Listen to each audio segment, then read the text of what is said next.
À Sao Tomé et Principe, le président Carlos Villanova annonce la création d'un comité de sages pour lutter contre la corruption et les crimes économiques. Constitué d'universitaires, ce comité aura pour mission de mener des réflexions sur les stratégies et les perspectives de lutte contre la corruption et la criminalité économique financière, avec un indice de perception de la corruption dans le secteur public estimé de 55 points en 2021 selon Transparency International. Sao Tomé et Principe occupe ainsi la 67e place du classement des pays corrompus en 2021. Lors de sa campagne électorale pour la présidentielle en 2021, le président Carlos Villanova avait fait de la lutte contre la corruption son cheval de bataille.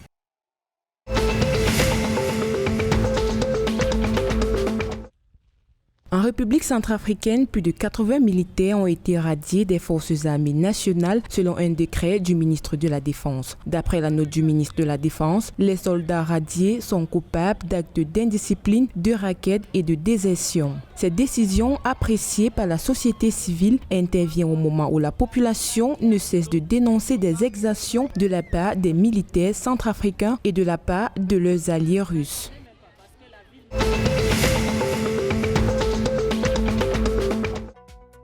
Au Gabon, le président de la République Ali Bongo Ondimba a annoncé la mise à disposition prochaine d'un fonds de garantie de 12 milliards de francs CFA en faveur de l'artisanat. Selon le chef de l'État gabonais, ce fonds devrait permettre aux start-up et aux porteurs de projets, notamment dans le secteur de l'artisanat, d'accéder plus facilement au financement en limitant les garanties exigées par les banques et en réduisant le coût du crédit par une meilleure maîtrise des risques.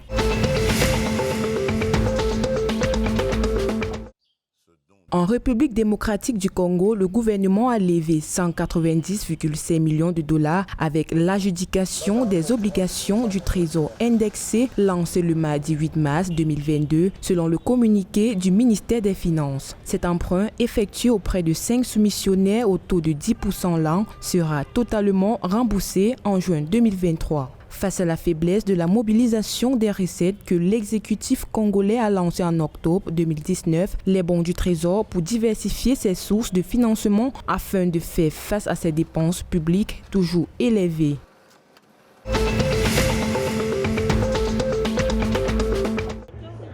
Au Cameroun, le ministère de la Santé publique a lancé le 10 mars 2022 une campagne de plaidoyer en vue de la mobilisation des ressources pour la lutte contre le paludisme, baptisée Stop Malaria, avec pour thème « La femme et l'enfant au cœur de la lutte, agissons maintenant ». Cette campagne est marrainée par la première dame Chantal Biya. Selon les autorités sanitaires camerounaises, cette nouvelle campagne s'explique par la situation épidémiologique du paludisme dans le pays. En effet, le Cameroun fait partie des 11 pays les plus touchés par cette maladie. Au plan national, 3 150 784 cas ont été rapportés en 2021 pour 3 863 décès, représentant 30% des motifs de consultation contre 29% des motifs de consultation et 17,2% des décès survenus dans les formations sanitaires en 2020.